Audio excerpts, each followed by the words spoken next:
가피풀 말씀 테마 승리하는 최고의 기도는 감사와 찬양이다.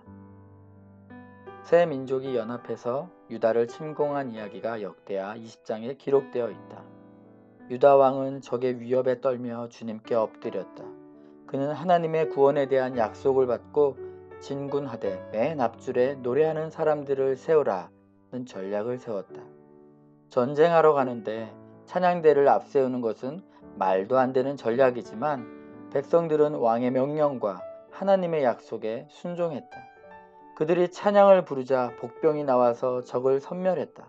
유다는 완벽한 승리를 거두었다. 그때 그들이 부른 찬양 가사는 이것이었다. 여호와께 감사하세 그의 인자하심이 영원하리로다. 호전적인 행진곡이나 군인의 사기를 돋우는 군가도 아니었다. 그저 하나님의 성품에 감사하는 찬양을 했을 뿐인데 복병이 나와서 큰 군대를 물리쳤다. 그렇게 유다는 전쟁에서 승리했다. 남편은 어린 나이에 아버지를 잃었다. 집안 살림은 급격하게 기울었고 가족은 모두 흩어졌다. 큰아들인 아주버니는 집안을 다시 일으켜야 한다는 책임감으로 열심히 공부했지만 몸이 아파서 꿈을 이루지 못했다. 기대를 걸었던 두 동생이 선교단체 간사가 되자 그는 화가 나서 연락을 끊었다. 나는 시댁의 변화와 회복을 위해 오랜 세월 기도했다. 특히 아주버니를 위해 많이 기도했다. 지칠 때면 기도에 대한 책을 읽었는데 어느 책에 가족 구원을 위해 기도한다면 먼저 감사 기도를 하라고 쓰여 있었다. 하나님이 가족으로 보내주셨다는 주권에 대한 인정이 바로 감사 기도라고 했다. 믿지 않는 가족을 위해 왜 기도하는지 생각해 봐야 한다. 자신의 유익 때문인지 아니면 다른 무엇 때문인지. 하나님은 믿지 않는 사람도 절절히 사랑하신다. 사랑하기에 그를 구원하기 원하신다. 하나님은 그 존재 자체에 관심이 있으시다. 그런 하나님의 관점과 마음으로 감사 기도를 하라는 내용이었다. 책을 읽으며 나도 하나님의 관점이 아닌 내 관점으로 아주버니의 구원을 위해 기도하고 있었음을 깨달았다. 그가 예수를 믿으면 가족이 다 같이 모일 수 있고 우리 사역을 인정받을 수 있다는 생각 때문이었다.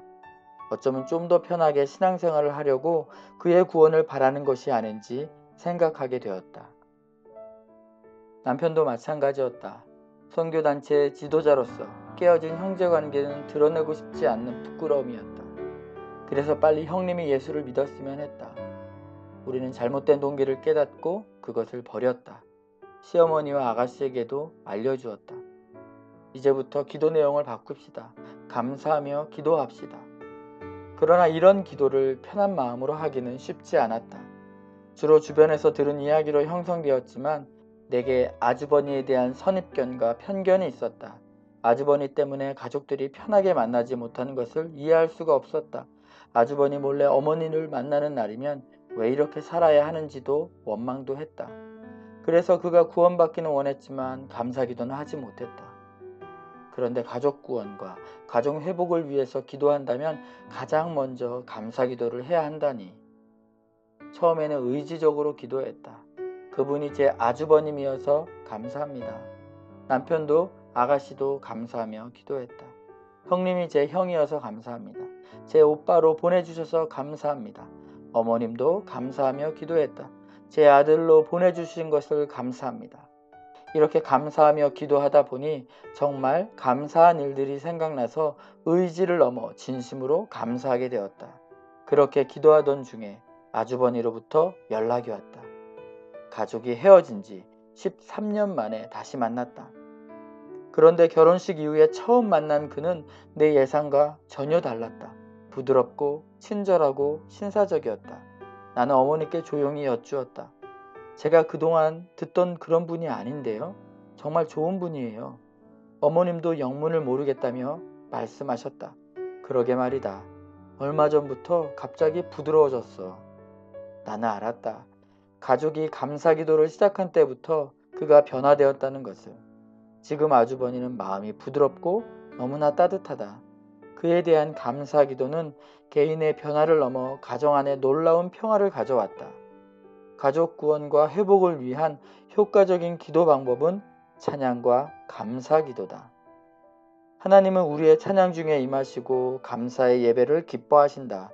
우리가 하나님을 찬양하고 감사를 드리면 사단은 귀를 막고 도망간다. 절망과 근심도 함께 떠난다. 2016년에 막내 아들이 대학 수학능력 시험에 응시했다. 결과는 예상 밖이었다. 평소 실력보다 훨씬 낮은 점수를 받았다. 마음을 추스르기 힘들었다. 그때 나는 주님 감사합니다. 주님은 선하시고 주님의 인자하심은 영원하십니다. 라고 감사를 드렸다. 아들의 수능 점수와 대학 입학 여부와는 상관없이 주님의 선하심은 변함이 없고 그분의 인자하심은 영원하다. 이것이 감사를 드리는 이유다. 나는 아들이 재수를 하고 다시 수능을 준비하는 내내 소망 중에 감사 기도를 했다. 아들은 올해 자기가 원하는 대학에 진학했다. 지난해에는 동생이 뇌졸중으로 쓰러졌다. 말할 수 없이 힘들었다. 그럼에도 불구하고 기도했다. 주님은 선하시고 주의 인자하심은 영원하십니다.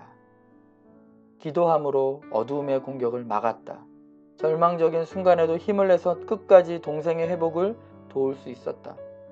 만약 내가 원망하고 절망했다면 동생을 돕지도 못하고 나 자신이 쓰러졌을 것이다.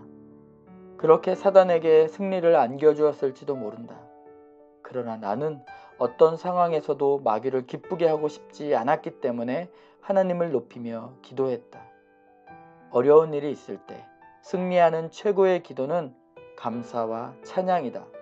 그럴 때 주님 안에서 모든 것이 합력하여 선으로 바뀌는 은혜도 받게 된다. 가피풀 말씀 테마: 승리하는 최고의 기도는 감사와 찬양이다.